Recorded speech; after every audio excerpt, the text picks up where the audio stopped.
I let my dad and stepmom live rent-free in my inherited house for years. Then they demanded my room for their upcoming baby and changed the lock to keep me out. So I called the police and had them evicted. When I was 15, my dad remarried. My stepmom Margaret tried way too hard to be my new mom.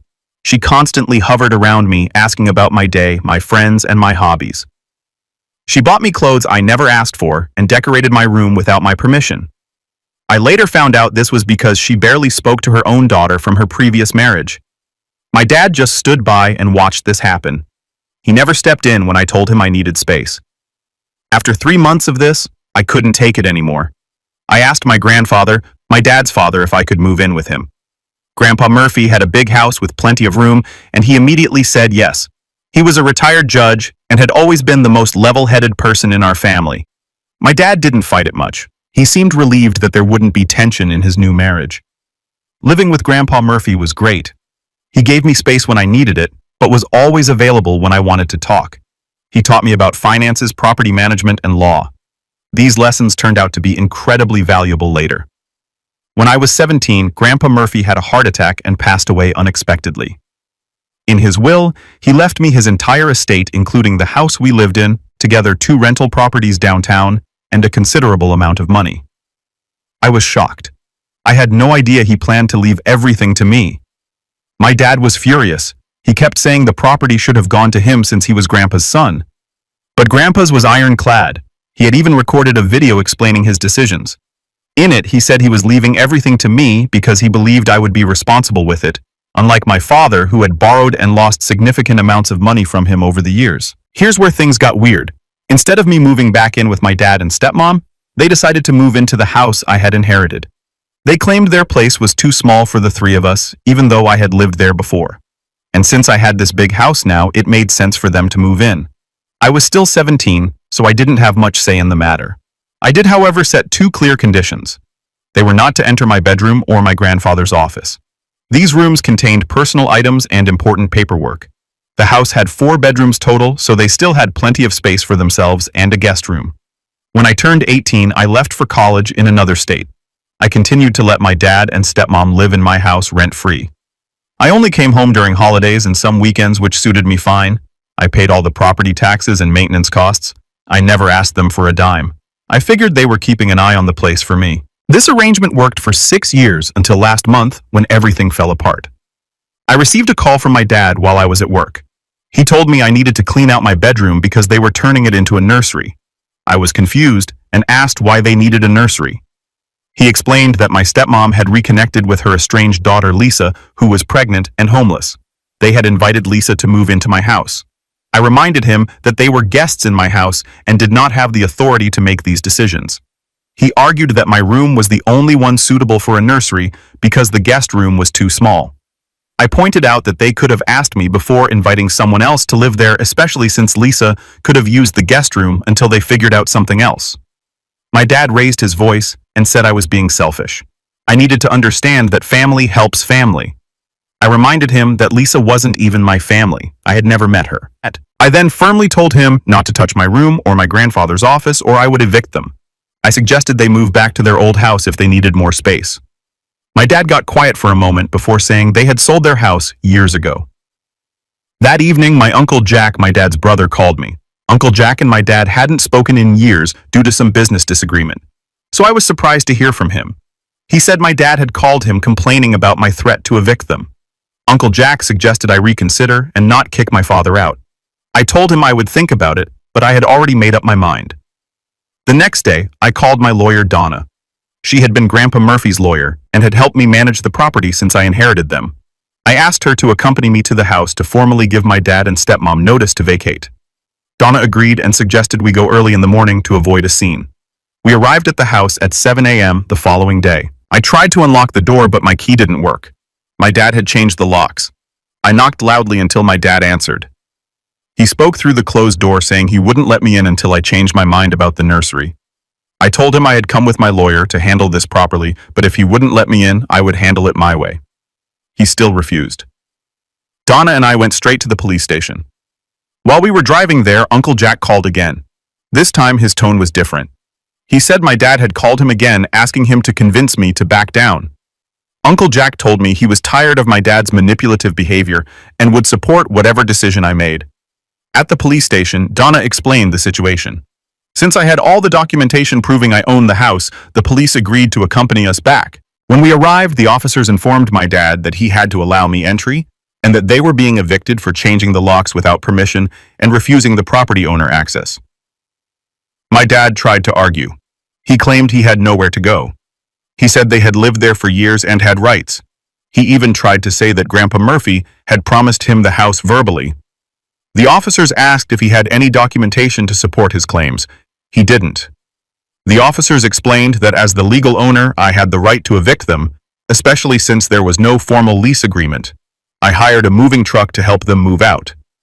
They only had their bedroom furniture and personal items to take, as most of the house contents belonged to either me or Grandpa Murphy. My stepmom cried the entire time while my dad kept telling the officers this was all a misunderstanding. Lisa stood in the background looking uncomfortable.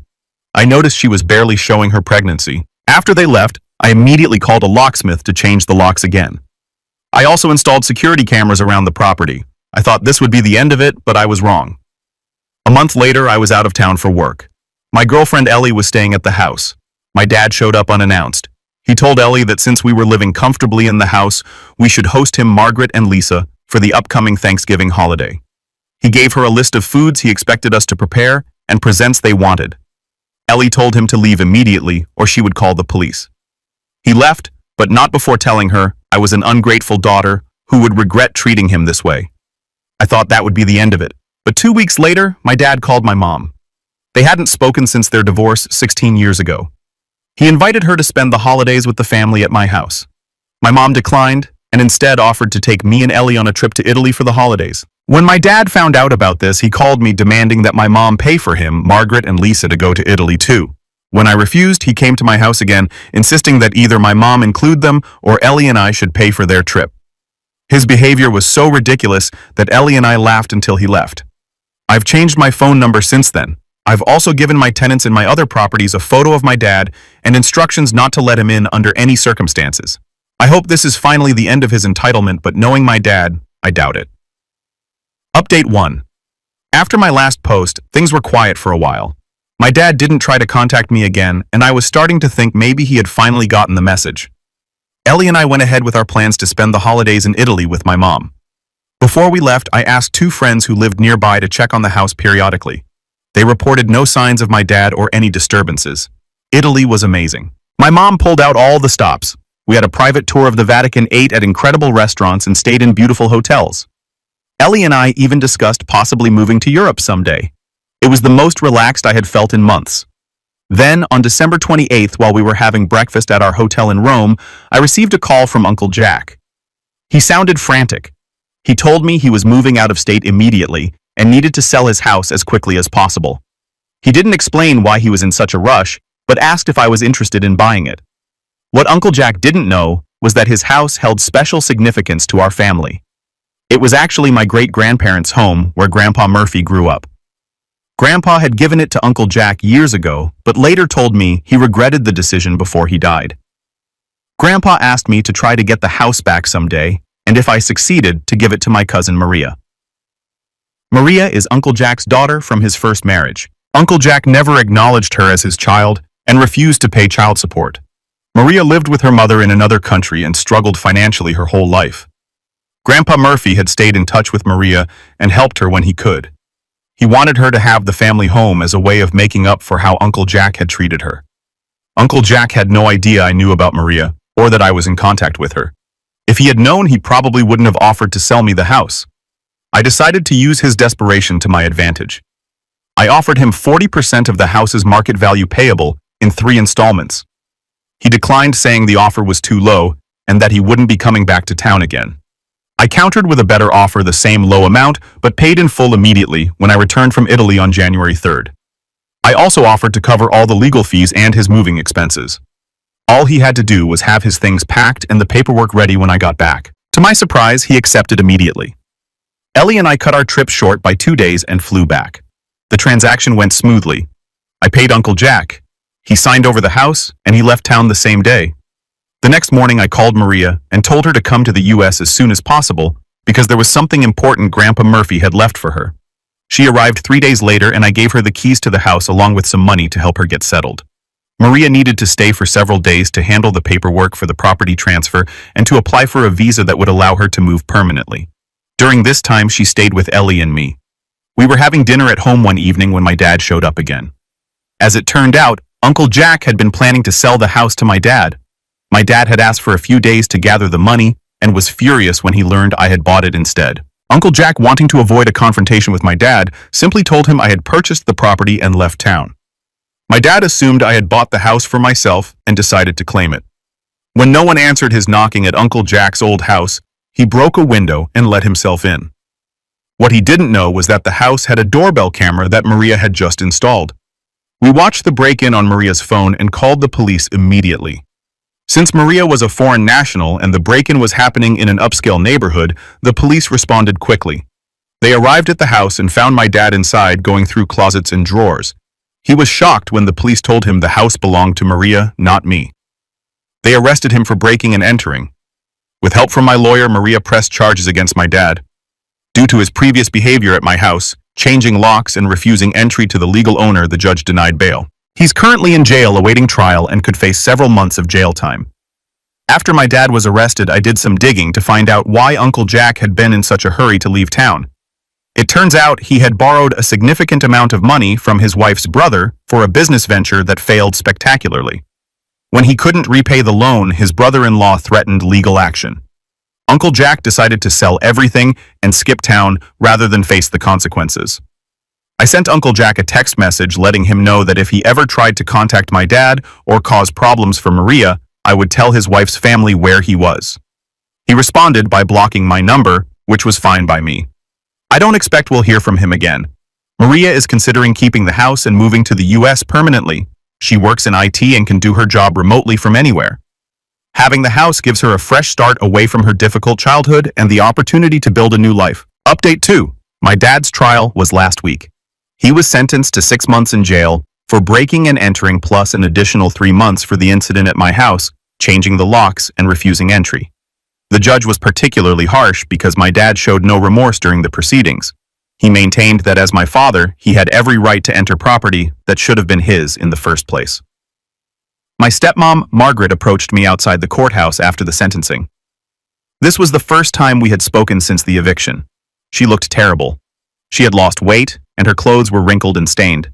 She told me Lisa had moved out a few weeks after they were evicted. Apparently, Lisa wasn't actually pregnant. She had lied about it to get sympathy and a place to stay. Margaret and my dad had been living in a motel since the eviction, and their savings were almost gone. Margaret asked if I would consider letting them move back into one of my houses once my dad was released from jail. She promised they would pay rent and respect my boundaries. I told her I had tenants in all my properties now and there were no vacancies. This wasn't entirely true. I did have one rental unit sitting empty, but I had no intention of letting them live in it. Margaret started crying and asked if I could at least give them some money to help them get back on their feet. I walked away without responding. The next day, I received multiple calls from relatives I hadn't spoken to in years. My dad had somehow managed to call them from jail and told them I had left him and Margaret homeless out of spite. Most of these relatives didn't know the full story and were quick to judge me. I blocked their numbers one by one. One call I did take was from my grandmother, my mom's mother. She had received a letter from my dad asking for money. The letter claimed I had stolen his inheritance and left him destitute. My grandmother wanted to know my side of the story. I explained everything that had happened, including the fact that my dad and Margaret had lived rent-free in my house for 6 years. My grandmother was supportive and assured me I had done nothing wrong. Maria moved into Uncle Jack's old house last month. She's adjusting well to life in the US and has already made some friends in the neighborhood. She invited Ellie and me over for dinner to thank us for helping her. During the evening, she showed us some old family photos and documents she had found in the attic. Among them was a letter from Grandpa Murphy to Uncle Jack written just a few months before Grandpa died. In the letter, Grandpa expressed his disappointment in both his sons and explained why he planned to leave his estate to me instead. He mentioned that my dad had borrowed over $100,000 from him over the years and never repaid a cent. He also wrote that Uncle Jack had stolen money from Grandpa's business when he worked there briefly in his 20s. The letter made it clear that Grandpa believed neither of his sons was financially responsible. Maria gave me the letter saying I should have it in case my dad tried to challenge Grandpa's will again in the future. I didn't tell her that I had found similar letters in Grandpa's office years ago. Grandpa had been very thorough in documenting his reasons for his estate planning decisions. Last week, Ellie and I went to look at the empty rental property I mentioned earlier. It's a small house that needs some renovations before I can rent it out again. While we were there, we discovered someone had been staying in the house without permission. There was a sleeping bag in one of the bedrooms along with some food wrappers and dirty clothes. The back door lock had been broken. I called the police who came and checked the property. They didn't find anyone there at the time, but took a report of the break-in. That night, they called to tell me they had caught someone trying to enter the house. It was Lisa, my stepmom's daughter. She admitted she had been staying there for several weeks after she ran out of money for a motel room. She had gotten the address from my dad before he went to jail. I decided not to press charges against Lisa on the condition that she leave town and never contact me or my family again. She agreed and left the next day on a bus to another state.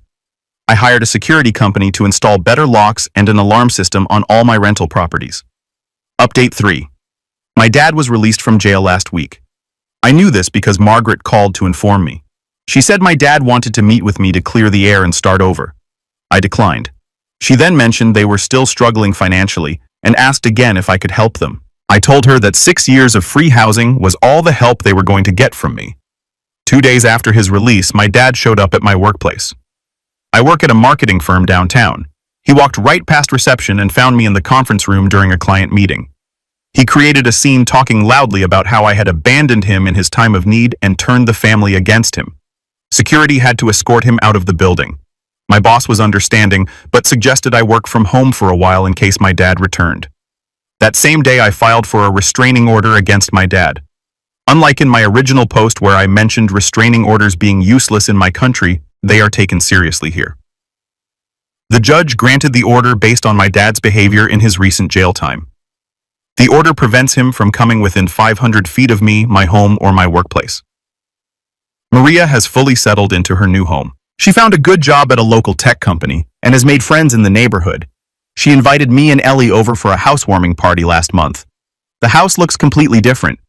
She's renovated it beautifully while keeping some of the original features that meant so much to Grandpa Murphy.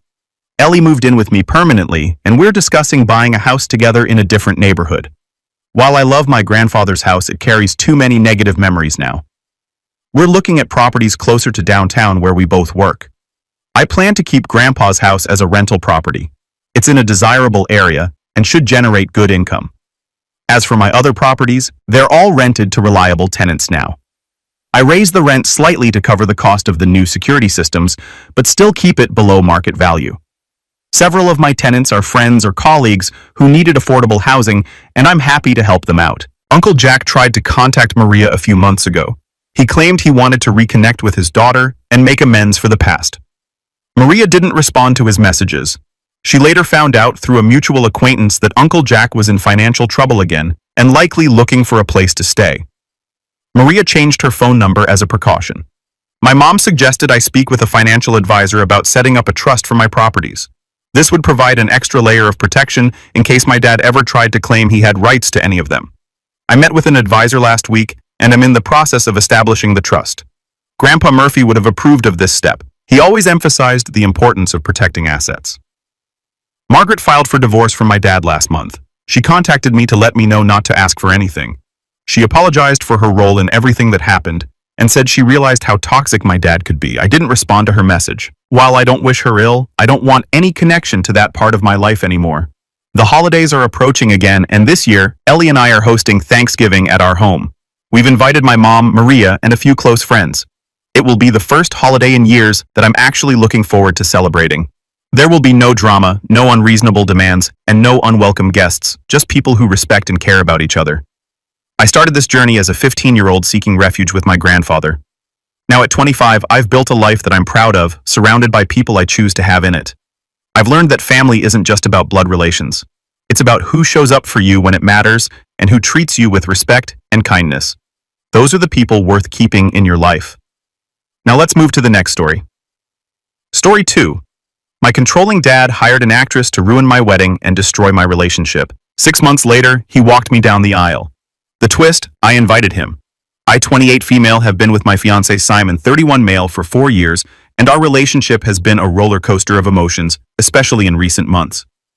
We were supposed to get married last week, but everything fell apart because of my controlling father Patrick, 55 male.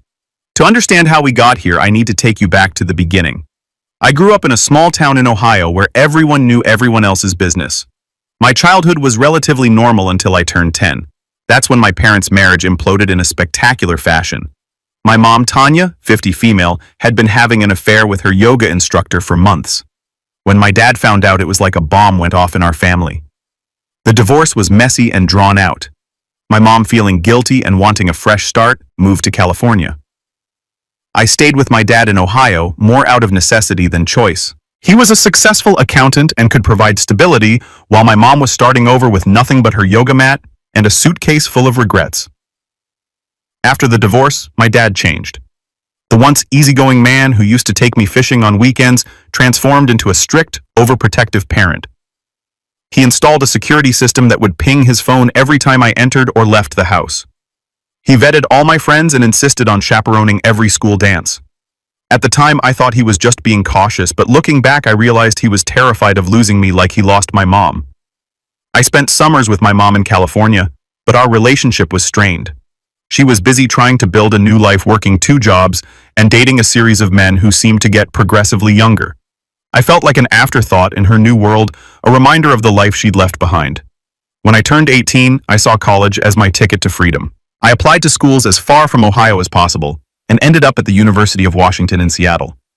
Those first few years were liberating. I made new friends, tried new things, and for the first time felt like I could breathe without my dad watching over my shoulder. I limited my calls home to once a week, giving my dad just enough information to keep him from worrying, but not enough for him to micromanage my life from afar. My mom and I exchanged occasional texts, usually on birthdays or holidays. I was determined to forge my own path free from the baggage of my parents' failed marriage. It was during my senior year that I met Simon. My roommate dragged me to a house party, insisting I needed to live a little before graduation. That's where I saw him, tall, with messy brown hair and glasses that kept sliding down his nose. He was trying to explain the intricacies of bridge engineering to a group of clearly uninterested sorority girls. I rescued him from that conversation, and we ended up talking all night. He was 27, working as an engineer for a local firm. He was smart, funny, and refreshingly honest. We exchanged numbers, but I was hesitant to start anything serious. With graduation looming, we kept in touch over the next few months, meeting for coffee or the occasional movie. After I graduated and landed a job at a local marketing firm, our relationship naturally progressed. A year later, we moved in together. When I introduced Simon to my dad during a visit home, I was hopeful. My dad was polite, asking Simon about his job and his family. But I noticed the way my dad's eyes narrowed when Simon mentioned he'd been married briefly in his early 20s. It was a starter marriage that lasted all of 6 months, but I could see my dad filing that information away for future use. After that visit, my dad started calling more frequently. He'd casually ask about Simon, wondering if we were getting too serious. He'd remind me that I was still young and had plenty of time to settle down. I brushed off his concerns, chalking it up to his usual overprotectiveness. Fast forward to our engagement. Simon proposed on our 3-year anniversary during a hike to a beautiful waterfall. It was perfect, just us, nature, and a simple yet elegant ring. I was over the moon. When I called my dad to share the news, his reaction was like a bucket of ice water. He was silent for a long moment before launching into a tirade about how I was making a huge mistake. He brought up Simon's failed marriage, questioned his career stability, and even hinted that Simon might be after my non-existent fortune. I hung up feeling deflated and angry. As wedding planning got underway, my dad's behavior worsened. He'd call with concerns about every decision we made. The venue was too expensive. We were paying for it ourselves. The guest list was too large. It was actually quite small. The honeymoon destination was too dangerous. We were going to Canada, for crying out loud. A week before the wedding, my dad showed up unannounced at our apartment. He had a thick manila folder tucked under his arm and a grim expression that made my stomach drop. He insisted we all sit down for a family meeting. What followed was like a scene from a bad detective movie. My dad started pulling out evidence he'd gathered about Simon. There were blurry photos of Simon talking to women at bars which turned out to be his cousins at a family reunion. He had printouts of old social media posts that he claimed showed Simon's true character. They were mostly bad jokes and memes from college. The final blow was a fake background check report that my dad had clearly fabricated himself. I was livid. I told my dad he was out of line and needed to leave. Simon, bless him, remained calm throughout the ordeal, even offering to address each of my dad's concerns point by point. We agreed to talk to my dad again in a few days, hoping he'd come to his senses once he realized how ridiculous he was being. The day before our wedding rehearsal, my dad called. He said he had irrefutable proof of Simon's misdeeds and insisted on meeting us at a cafe near our venue. Against my better judgment, and despite Simon's reservations, I agreed. I thought if we could just clear the air, we could salvage the relationship and move forward with the wedding. What happened next still feels like a bad dream. My dad showed up at the cafe with a woman I'd never seen before. He introduced her as Jennifer, 29 female, claiming she was Simon's secret girlfriend. Jennifer launched into a rehearsed-sounding story about her long-term relationship with Simon, complete with details about secret rendezvous and promises of a future together. I looked at Simon expecting to see anger or indignation. Instead, he looked completely baffled. He swore he had never seen this woman before in his life. The situation quickly devolved into a shouting match with my dad and Jennifer on one side, and Simon and me on the other. Just as I was about to storm out, Jennifer's facade cracked. She burst into tears and confessed that my dad had paid her to lie. She apologized profusely, saying she was an out-of-work actress who needed the money. She fled the cafe, leaving behind a stunned silence. The betrayal I felt in that moment was indescribable. My own father had gone to such extreme lengths to sabotage my happiness. Simon was furious, pacing back and forth, running his hands through his hair. He said he couldn't go through with the wedding if my dad was going to be there. I couldn't blame him. We ended up postponing the wedding indefinitely. I was heartbroken and humiliated. We had to call all our guests and explain that there was a family emergency. Some understood, others were clearly annoyed. I felt like I was letting everyone down. Now I'm at a crossroads. I love Simon with all my heart, and I know none of this is his fault, but he's understandably shaken and says he needs time to process everything. He's questioning whether he can be part of a family with such a manipulative father-in-law. My mom, who flew in for the wedding, is staying with us for now. She's furious with my dad and keeps apologizing for not being more present in my life.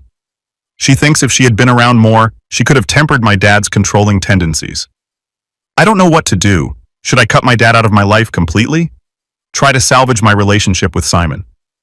Postpone the wedding for a longer period. I feel like my whole world has been turned upside down, and I'm not sure how to write it again. Any advice would be greatly appreciated. I'm lost and could use some perspective from people who aren't embroiled in this mess. Update 1. It's been 2 weeks since the wedding that wasn't, and I'm still reeling from the aftermath. First and foremost, I want to thank everyone who commented on my original post. Your support, advice, and even your harsh truths have been a lifeline during this chaotic time. These past 14 days have been a whirlwind of emotions, difficult conversations, and some surprising revelations. I've cried more than I thought possible, but I've also found strength I didn't know I had. Let me start with Simon. The day after the cafe disaster, we had a long, raw conversation that lasted well into the night. Simon didn't hold back. He was hurt not just by my dad's actions, but also because he felt I should have put a stop to my dad's behavior long before it reached this point. His words stung, but I knew he was right. I realized I had been making excuses for my dad's actions for years, always hoping he'd change, always believing that deep down, he had my best interests at heart. Simon helped me see that by allowing my dad's behavior to continue unchecked, I had been complicit in it. We decided to start couples counseling. We found a therapist who specializes in family trauma, and we've had 3 sessions so far. It's been challenging, but also enlightening. We're learning to communicate better, to express our fears and insecurities without attacking each other. Simon has been incredibly patient, and I'm grateful for his willingness to work through this with me. As for my dad, I finally gathered the courage to confront him.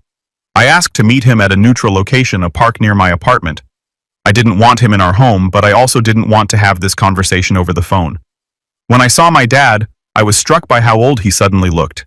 His hair seemed grayer, his posture more stooped, but I steeled myself, remembering all the pain he had caused. I laid everything out, how his actions had hurt me, damaged my relationship, and betrayed my trust. I told him about the humiliation of canceling the wedding, the strain it had put on my relationship with Simon, and the trust issues it had brought to the surface. I expected him to be defensive, to justify his actions or try to shift blame. To my surprise, he broke down. He confessed that he had been struggling with depression and anxiety ever since my mom left. He said he became overly attached to me and couldn't bear the thought of losing me to someone else. He admitted that he had convinced himself that Simon was going to hurt me, and in his twisted logic, he thought he was protecting me. He showed me a letter from his doctor revealing that he had recently been diagnosed with obsessive-compulsive disorder, which explained some of his more extreme behaviors. While I empathized with his struggles, I made it clear that his behavior was unacceptable. Mental health issues might explain his actions, but they don't excuse them. I told him that if he wanted any chance of being in my life, he needed to get professional help and make amends to both me and Simon. My dad agreed to start therapy. He gave me permission to speak with his therapist so I could be sure he was actually attending sessions and working on his issues. It's a small step, but it's something. My mom has been an unexpected source of support through all this. She extended her stay and has been helping us deal with the aftermath of the canceled wedding. She's been making calls to vendors, trying to recoup some of our deposits, and helping us figure out what to do with all the wedding favors and decorations we had already purchased. More importantly, she's been a sounding board for me. We've had some long, honest conversations about her marriage to my dad, her affair, and the impact their divorce had on all of us. She's been encouraging me to set firm boundaries with my dad, something she admits she should have done years ago. Simon and I have decided to take a short trip together next month. Nothing extravagant, just a weekend getaway to a nearby beach town. We both feel we need some time away from everything to reconnect and refocus on our relationship. We're still planning to get married, but we're taking things slow. We've agreed to revisit the idea in 6 months, giving us time to work through our issues in therapy and make sure we're both ready. As for the practical aspects of canceling a wedding, it's been a nightmare. We lost deposits on the venue and the catering. Most vendors have been understanding, but a few have been less than sympathetic. We're considering having a small dinner party for our local friends who were supposed to attend the wedding just as a way to thank them for their support and understanding. I'm focusing on healing my relationship with Simon and learning to stand up for myself. It's not easy. There are moments when I feel overwhelmed by guilt and uncertainty, but then I remind myself that I'm doing the work that I'm committed to change, and that's what matters. There's still a long road ahead, but for the first time in weeks, I'm feeling hopeful about the future. Thank you all again for your support. I'll update again when there's more to share. Update 2. It's been 2 months since my last update, and I wanted to share some developments with you all. Your continued support and advice have been invaluable during this challenging time. Simon and I went on our weekend trip as planned. We chose a quiet beach town about 3 hours' drive from our home. The first day was awkward. We both felt the weight of everything we'd been through, and it was hard to relax. But as the weekend progressed, we found ourselves opening up more. We had some deep conversations about our future and what we both want. Simon confessed that he's always wanted children, but my dad's behavior had made him question whether bringing kids into this family dynamic was a good idea. I shared my own fears about parenthood, worried that I might inadvertently replicate some of my dad's controlling behaviors. These conversations weren't easy, but they brought us closer. We realized we both wanted the same things: a strong partnership, a family of our own, and the tools to break the cycle of dysfunction we'd both experienced in our families. When we returned home, we made a big decision. We're moving forward with our wedding plans, but on our own terms. We're planning a small, intimate ceremony with just our closest friends and immediate family. No big production, no stress, just us celebrating our love surrounded by the people who have supported us through this difficult time. We've set a date for 3 months from now. It feels soon, but also right. We don't want to wait any longer to start our life together, and we feel that this smaller ceremony better reflects who we are as a couple. My dad has been seeing a therapist regularly. He sends me weekly updates on his progress, which I appreciate, but he's also respecting my request for space. Last week, he sent a heartfelt letter apologizing to Simon. It wasn't perfect. There were still traces of his old thinking, but it was a start. Simon and I discussed it, and we've agreed to meet with my dad next month. It'll be the first time we've seen him in person since the incident at the cafe. We're both nervous, but we feel it's necessary for closure. Regardless of the outcome, we've asked our couple's therapist to be present for the meeting to help mediate if things get tense. My mom has become more involved in my life, which has been both wonderful and challenging. We're rebuilding our relationship, and I'm learning things about my parents' marriage that I never knew. She shared stories about my dad's controlling behavior during their marriage, which helps me understand, but not excuse some of his recent actions. She's also been open about her own mistakes, including the affair that led to their divorce. It's been eye-opening to see my parents as flawed, complex individuals, rather than the one-dimensional figures I'd cast them as in my mind. The woman my dad hired, Jennifer, reached out to apologize again. She explained that she was in a tough financial situation, behind on rent and facing eviction.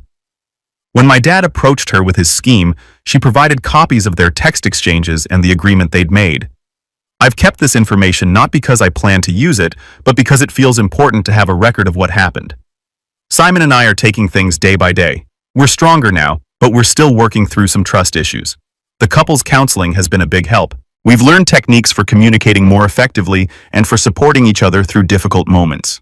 I'm learning to stand up for myself and set boundaries, not just with my dad, but in all areas of my life. It's not always easy. I still find myself slipping into old patterns sometimes, but I'm getting better at recognizing when I'm doing it and correcting course. Work has been a welcome distraction through all of this. I recently took on a big project at the marketing firm, leading a campaign for a new client. It's challenging, but it's also helping me rebuild my confidence. Simon has been incredibly supportive, listening to my ideas and offering encouragement when I doubt myself. We've also started talking about our future beyond the wedding. We're considering buying a house in the next year or two. It feels good to be making plans again, to be looking forward instead of always glancing over our shoulders. As we approach our rescheduled wedding date, I find myself feeling a mix of excitement and nervousness, but it's a different kind of nervousness than before. This time it's not about whether we're doing the right thing, but about starting this new chapter of our lives together. Thank you all for your continued support. I'll update again after our meeting with my dad and as we get closer to the wedding. Update 3. It's been 6 months since this whole ordeal began, and I wanted to give a final update. So much has happened, and I'm in a very different place now than I was when I first posted. First and most importantly, Simon and I got married last weekend. It was a beautiful, intimate ceremony in a small garden with just 30 of our closest friends and family. It was nothing like our original plans, but it was perfect for us. We wrote our own vows, and there wasn't a dry eye in the garden when we finished. The meeting we had with my dad a few months ago went better than expected. He's been consistently working with his therapist, and the change in him is noticeable. He's less anxious, more willing to listen, and he's learning to respect boundaries. During our meeting, he apologized to both Simon and me. He admitted that his actions were driven by his own fears and insecurities, not by any real concern about Simon's character. He also shared that he's been diagnosed with an anxiety disorder and is on medication now, which has helped him manage his intrusive thoughts. After a lot of discussion and soul-searching, we decided to invite my dad to the wedding. It wasn't an easy decision, but it felt right. He attended, and to his credit, he was on his best behavior. He even gave a short emotional speech at the reception, apologizing publicly for his actions and promising to do better. It was a powerful moment of healing for our family. Simon has been incredible throughout this whole process. He's shown me what true partnership looks like, supporting me while also maintaining his own boundaries. Our relationship is stronger than ever. We've learned to communicate more openly, to trust each other more deeply, and to face challenges as a team. My mom walked me down the aisle. Over these past months, we've rebuilt our relationship, and I'm grateful for her presence in my life now. She's become someone I can turn to for advice and support, something I never thought would be possible, given our strained relationship in the past. As for me, I've learned so much about setting boundaries and standing up for myself. I'm in therapy on my own now, working through some of the issues that stemmed from my childhood. It's not always easy, but I'm in a much better place emotionally and mentally. We're settling into married life now, and it feels wonderful.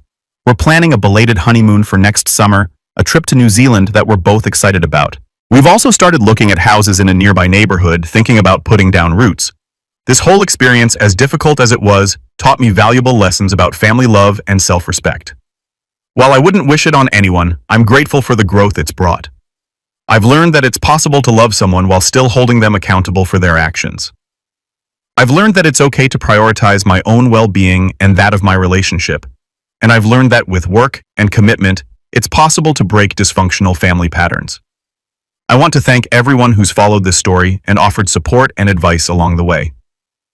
Your words helped more than you know, giving me strength when I felt lost and offering perspective when I couldn't see clearly. For anyone going through something similar, I want you to know that it does get better. It takes work, and it's not always easy, but it's possible to come out the other side stronger and happier.